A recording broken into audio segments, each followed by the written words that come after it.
it softly spoken, with no strings tying you to me. I'm happy in your company with no emotion, cause my love deserves to be. Баршаңызға сәлем.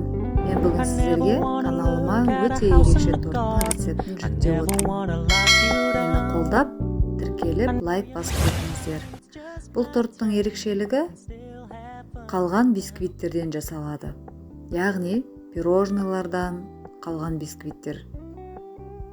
Мінекей, қараңыздар, менде осындай пирожныйлардан бисквиттер қалды.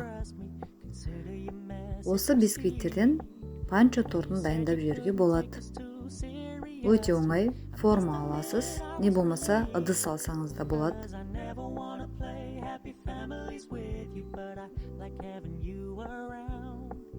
Кремі қарапайым, сливки мен сгущенка. Описаниеға рецептін жазып кетемін, оның дайындалуы оп-оңай.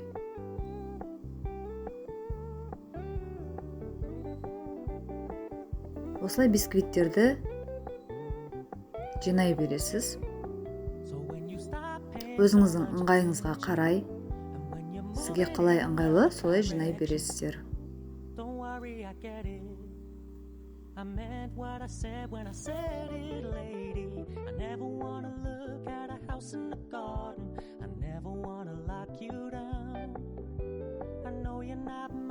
Крем жаға отырып, тортты жинаймыз.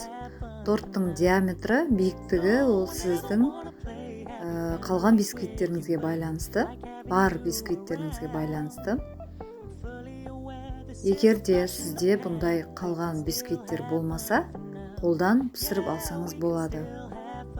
Менің каналымдағы бисквитті торттың пирожныйдың рецепті бойынша пісіріп алсаңыз болады.